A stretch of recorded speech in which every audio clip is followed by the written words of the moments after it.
Good morning, everyone. And we're live on Facebook and YouTube. So a wonderful morning to you all as we conclude the week.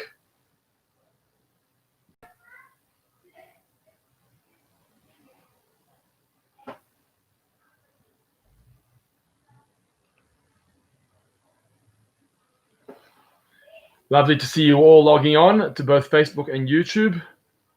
Apologies for the delay. Good to see you all here. I see people are logging on as we speak. That's fantastic.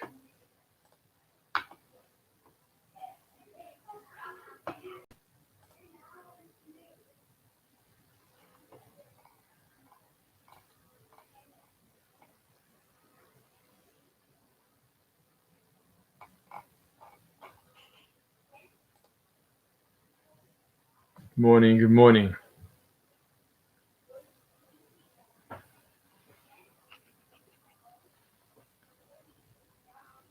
Great. Okay, so just to welcome you all personally. Those of you that have commented already on the chat, let me just welcome you personally. I see it's great. Shirley Feldman, good morning. Felicia Jenks, Boker Tov, Tracy Mindel, Michael Stein, good morning. Arnold Orkin, Anne Hack, Annie Delovitz, Helen Einstein, Linda and Jaime, good morning. Norman, good morning. David Ginsburg, good morning. That's on Facebook. Thank you for sharing your comments and your greetings. Now for YouTube, Shirley Smith, Dennis Solomons, Fega Sega, Ronnie Kotkas, and Eleanor Kotka. Thank you. Ian Clemenson, and Murad Dworkin, Boker Tov, Manfred Kalmek, Melissa Ganendi, Dawn Olovitz. Great. Good to see you all here this morning.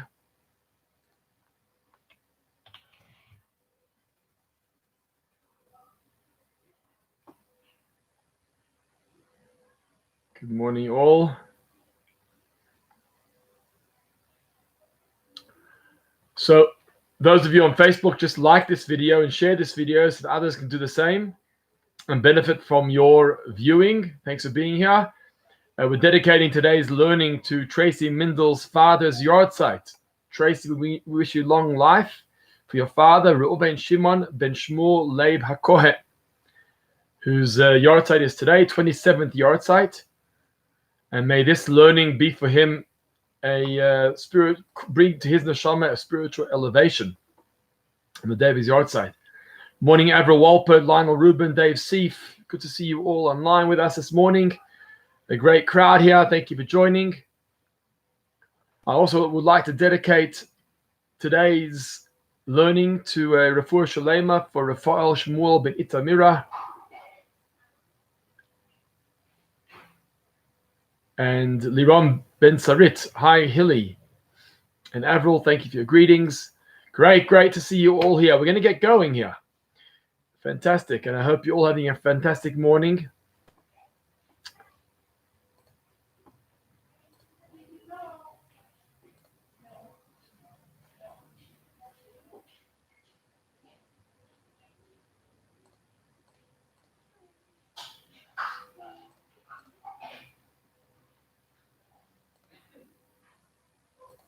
Okay. So I'd like to focus on a theme that we've spoken about a number of times throughout this week, but perhaps to channel it and direct it towards another avenue or another way of thinking or another way of life. We spoke about Pinchas. This week's parsha is Parshat Pinchas. I mentioned in my afternoon Mincha Mariv discussion a couple of days back, there's lots of discussion regarding the spelling of Pinchas's name. In fact, if you look inside the Chumash, you'll notice that the Yud in Pinchas's name is actually small. In other words, it's there, but it's not really there. It's one of the letters of Pinchas, but it's not really one of his letters. And in some places in Tanakh, it's spelled Pei Nun Chet Samach. And in some places, like this week's Parsha, it's spelled Pei Yud Nun Chet Samach. Pinchas. I personally have a liking to this parasha because it's my name. Two names I carry, Pinchas Yehuda. Both are leaders and doers within the Torah narrative. Pinchas, we know this week's parasha, and we'll elaborate on that in just a moment. And Yehuda, we also know, stood up to Yosef in Egypt, took responsibility for Binyamin. Yehuda is the family of David HaMelech, of King David and Mashiach. So I'm proud of my names. But without getting it further into that, let's focus on the parasha, Parashat Pinchas. And this week he carries a Yud in his name. Why? Because he has God on his side. God stands on his side. What did Pinchas do that he was deserving to have the Yud in his name? Well, we all know that there was a crisis in the Jewish community at that time. There was a crisis. On the one hand, last week we read about the beautiful poetic blessings that Bilam blessed the nation. One of the highlights of the Torah are Bilam's brachas, are Bilam's blessings. They are so powerful and so pertinent and so deep. And we love to delve and to understand them as much as we can. Many of them are talking about the times of Bilam and Balak and the Jewish people, and many of them are prophecies about the future. And just after we walk away from that inspiration, then comes a downfall of what Bilam brings to the downfall of the Jewish people when he brings the Midianite girls out who are here to cause the boys, the men to sin, which they do. And there was a moment of catastrophe, of disaster in the community. There was immorality. As a result, people died.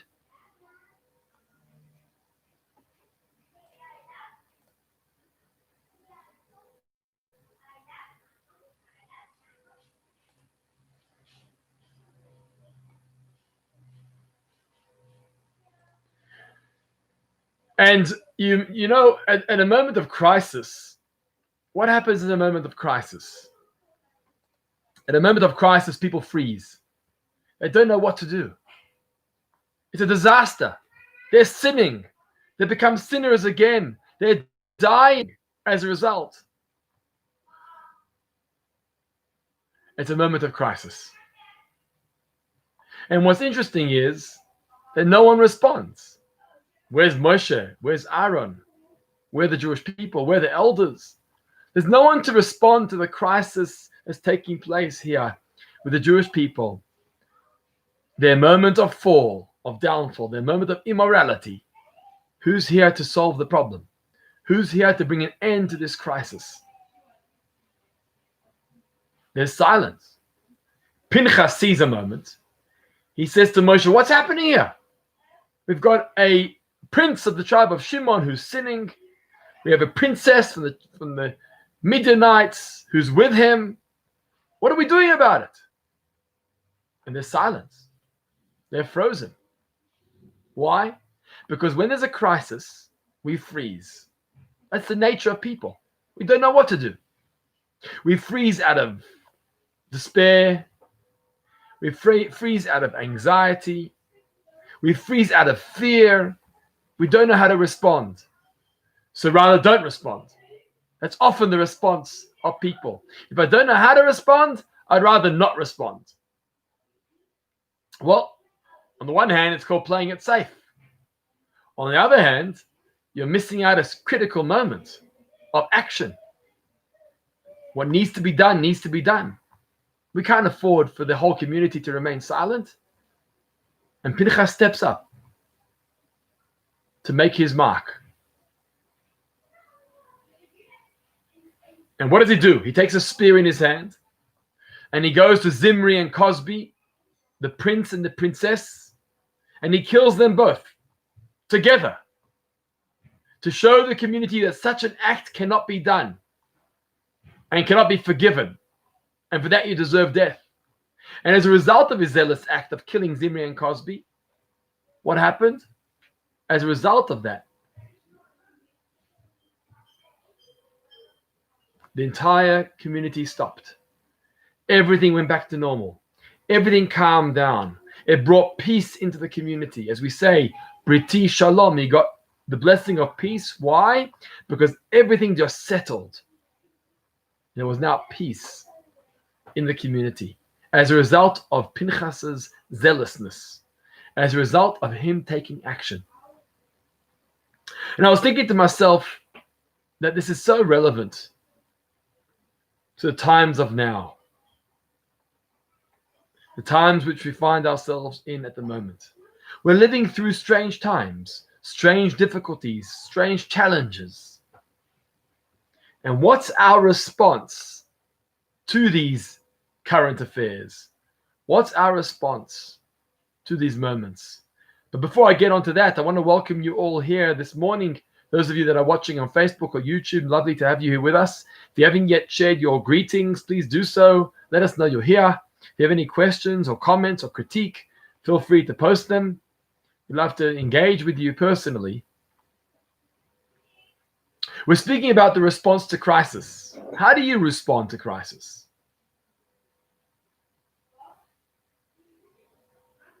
How do you respond to crisis?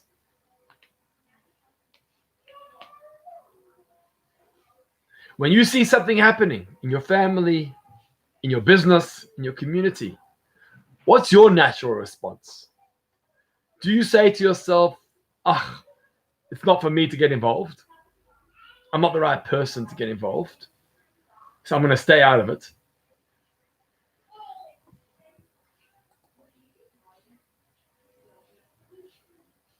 Or do you roll your sleeves up and say something and do something? You know, there are three types of people. There are people who make things happen. There are people who watch things happen. And then there are people that don't even know that something is happening. Totally oblivious to the world around them. They have no idea. So which category do we fit into? When we see something happening, do we roll our sleeves up and try and do something about it? Do we just stand by and watch it happen and let others deal with it? Or do we have not even a clue that something's happening around us? Hi, so Intriga, Shalom. Nice to have you online with us. And so we're dealing right now with a crisis in our community, in our country. There's not a lot that we can do to solve the broader national problem or global issue. But there is what we can do within our own family. Our family needs our help. Our family needs our support. There is something we can do within our community because our community needs support and needs help and needs chesed. There's so much.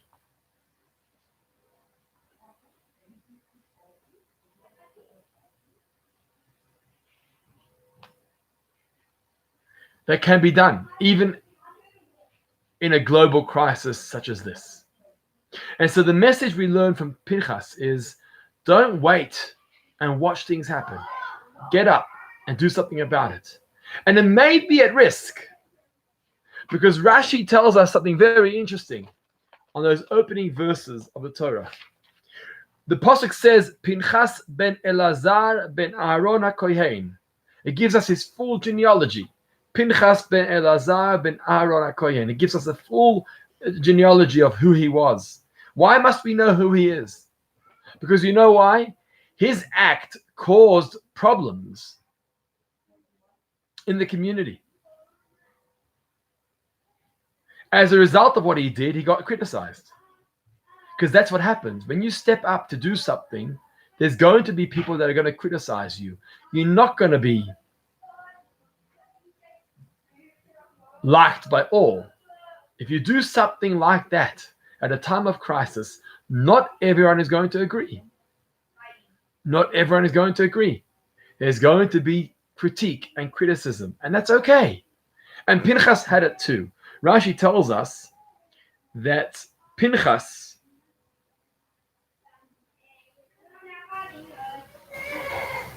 came from the family of Yisro, of Jethro.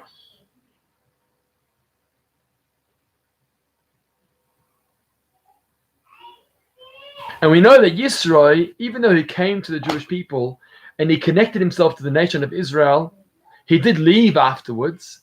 And we know his background. His background was one of idol worship, Avodah Zarah. And so they said to Pinchas, but you come from the family of Yisro, of Jethro.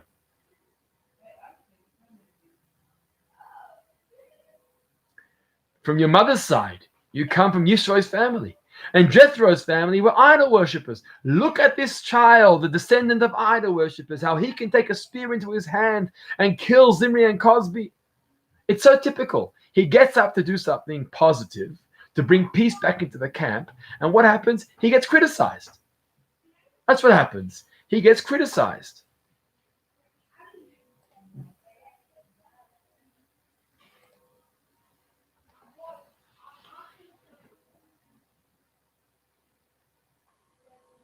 So the pasuk has to tell us it's Pinchas ben Elazar ben Aaron HaKohen. It's Pinchas ben Elazar ben Aaron HaKohen. His father's side is Elazar and Aaron HaKohen.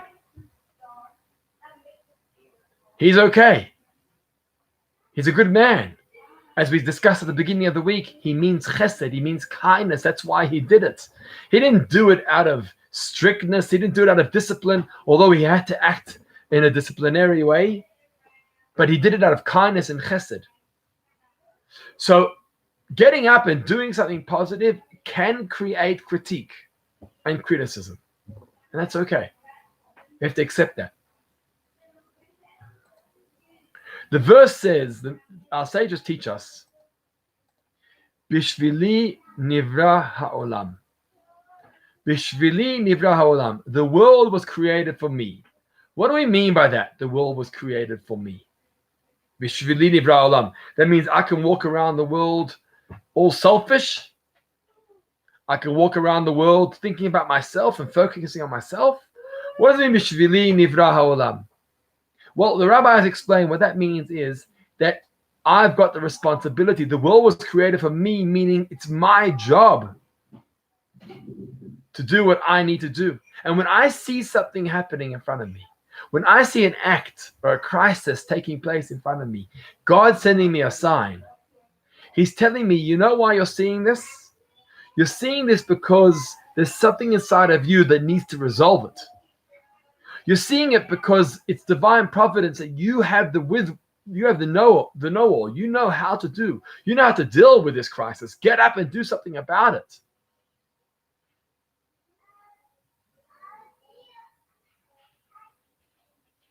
That's why you're seeing it. You know, there's a beautiful insight of the Baal Shem Tov. The Baal Shem Tov says that when you see someone else doing bad, it's a reflection of bad that's in yourself. Amazing. Otherwise, you'd be seeing positivity around you. The moment we see negativity around us, it's a sign, it's a reflection of the bad that exists within me. In fact, the analogy that's used is when you point a finger to somebody and you point a finger to point at them and to accuse them for something, what do? You're actually pointing fingers back at yourself. There's more fingers pointing back at you while you're pointing to somebody else. Because while you're trying to highlight the other person's wrongdoing, you're actually highlighting the fact that it exists within you. That's the Baal Shem Tov's insight.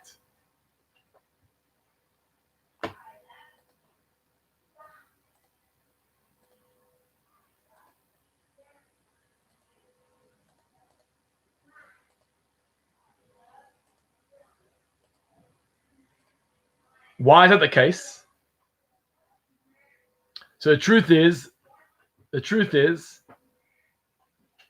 that sometimes we see things because it's our job to point it out. So that's why it depends. The Baal Shem Tov is talking about somebody who's looking to criticize someone else. When you're looking to criticize someone else, you got to think to yourself, well, why am I seeing this? Obviously, it's a reflection of myself. But if our intention, says the Baal Shem Tov, is to point out their wrongdoing, to help them and give them advice and encouragement. That's why we're there. There's one of two options. Either we're seeing it because it's a reflection of myself and I have to improve myself, or I'm seeing it because I need to help them through that process. Not by rebuking them, not by laughing at them, but by helping them, by encouraging them. We are there for the moment because something needs to be done. I'm just going to pause here for a moment to welcome all our viewers who are viewing this on Facebook and on YouTube, or either now or later in the day. Lovely to have you here. We have over 35 people live with us right now. Fantastic, over the two platforms. So thank you for being here. If you have any comments or questions, feel free to post them in the comments, and we'd love to address them personally. And so we're talking about seeing a crisis. When we see a crisis, don't look around our shoulders and see who else there is to do and to act. If we're seeing a crisis, it's because I've got the responsibility to do something about it. And I've got the strength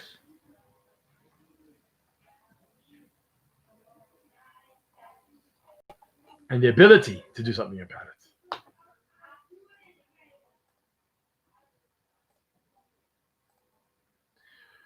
And this brings me to another area of this conversation.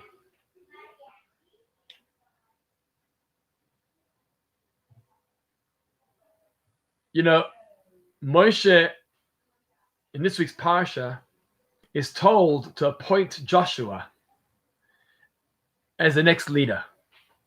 The commentaries indicate how Moshe actually wanted one of his sons to take over the leadership. But God said, no. We're going to give the leadership to Yehoshua, to Joshua. And the wording that's used in the parasha is, when Moshe Rabbeinu asks Hashem, please appoint a new leader, what does he say? What wording does he use? He uses the wording Elokei Haruchos, the God of the spirits. Elokei Haruchos, the God of the spirits, should appoint a new leader over Klal Yisrael, over the Jewish people. What does he mean by that phrase, Elokei Haruchos, the God of the spirits? What's he talking about? Well, he's describing the quality of a leader. The leader knows that not everybody is the same. Some people are academics. Some people are activists. Some people are emotional. Some people are intellectual. Some people are kind. Some people are disciplinarians. There's different types of people.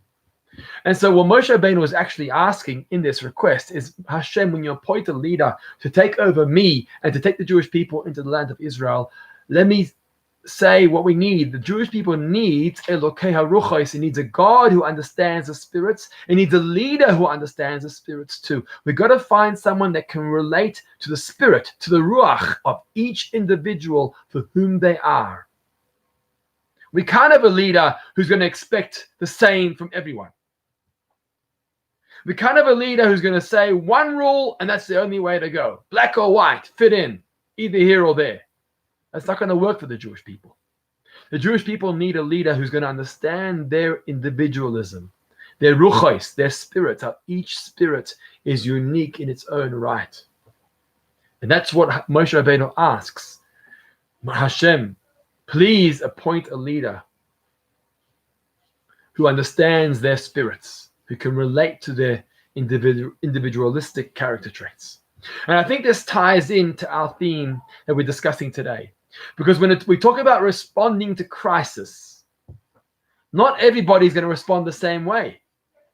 Today's message is to be like Pinchas. Stand up and make it happen. Stand up and do something. But the way you're going to respond and the way I'm going to respond may be different. Not everybody has to respond the way Pinchas responded. Not everybody has to take a spear in their hand and go and kill Zimri and Cosby. It doesn't have to be that way. We have to know that each one of us has a different ruach. Each one of us has a different spirit. We're all wired differently, and that's okay. We're wired differently because God wanted us to be different. The Talmud tells us that just like their faces are not the same, so too their opinions or their attitudes is not the same about the Jewish people. They don't look the same physically. So why should they look the same emotionally, intellectually, or actively? They're not the same. They're different. Often that can be said in the negative, and often it can be said in the positive. Today we're highlighting the positive aspect. It's okay that our actions and our responses are different. Some people are writers. They write very well, and they should write more. Some people are speakers, and they speak very well, and they should speak more. Some people are philanthropists, and they should give more to tzedakah. Some people are activists. Each one of us falls into a different category. One thing the sages actually point out is that when you're doing the wrong work, everyone has to do a little bit of all. That's for sure. Everyone has to do a little bit of everything. But we know where our focus point is, where our main priority is. And when I do something that's not my priority, when I involve myself or engage or indulge in something that's not my priority, I'm wasting my time because it's not me. So I'm bringing this to highlight the fact that Moshe said, okay, Harucha is the God of all spirits, because each one of us has our own spirit. Each one of us is wired in a unique way. And we've all got the ability to do something at a time of crisis. Don't be like those that don't even realize that there's a crisis happening. Don't be like those that watch the crisis happening. It's very easy to fall into that middle category, to see something happening and to say, it's not for me. And they happen in shul, and they happen in school, and they happen on the street, and they happen at work. Very, very easy to see something happening and say, I don't want to waste my time in getting involved in that. Let someone else deal with it. Well, here the Torah is telling us, Pinchas gets up. And there's a lot of criticism, but that doesn't matter. He saw a crisis, he got up to make it happen. And I want to encourage all our viewers, as my title, as I shared on both Facebook and YouTube today, the title was Stand Up and Make It Happen. Don't have to wait for someone else. We can do it ourselves. As I said, Bishvili nivra ha'olam, the world was created for me. The moment I'm there and the moment I see it happening, I should tell myself I have the tools with which to deal with this. I never dealt with this before in my life. I've never been in a circumstance like this before in my life. I haven't read about this. I haven't learned about this. I haven't educated myself about this. But it's a crisis. When a crisis pops its head up and I see it, there's a message saying to me, you know how to deal with this. You know how to act upon it.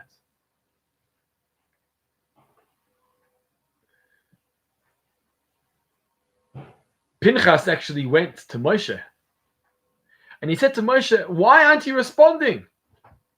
Moshe, out of everyone, why aren't you responding? Don't we do the same? Don't we look around us at a time of challenge and say, where's everyone else? Why isn't the rabbi responding? Let me go tell the rabbi to respond. Why isn't the CEO responding? Let me go tell the CEO. Let me go tell the boss that he's got to respond. Don't we all do that so often? Well, here the Parsha says, what did Moshe tell Pinchas? Don't wait for me. Don't wait for anyone. If you see it's wrong, deal with it. Obviously with respect and with protocol and with regulations, for sure. But if you see something wrong, don't turn to me, don't turn to Aaron, don't turn to the elders. Get up and do it. And so to ourselves, don't wait for the rabbi, and don't wait for the chairman or the CEO or the boss or the father or the mother. If you see a crisis happening, raise your hand and say, the reason why I saw that was because I have the ability to solve this. And I'll dig deep in myself to find the tools with which to deal with it properly. And that's how I deal with it. That's my thoughts for today. Thank you for listening. Thank you for watching. And this brings us to the end of a week, because thank God it's Shabbos this afternoon. So I wish you all well. We'll be having a live pre-Kabbalah Shabbos program at 4:15 this afternoon, and I invite you all to join us there. It'll be wonderful to have you online with us. We have now an exciting program lined up for Monday night as well. The notices and the notifications have gone out already. So thank you all for joining us. In the meantime, I want to wish you a Shabbat Shalom. Enjoy Shabbos with your families. Keep safe. Keep sane and keep spiritual. Thank you for your feedback. I appreciate it. And God bless you all. Shabbat Shalom and take care. We'll be back here Sunday morning, 10:30, back on Facebook and YouTube. Good Shabbos.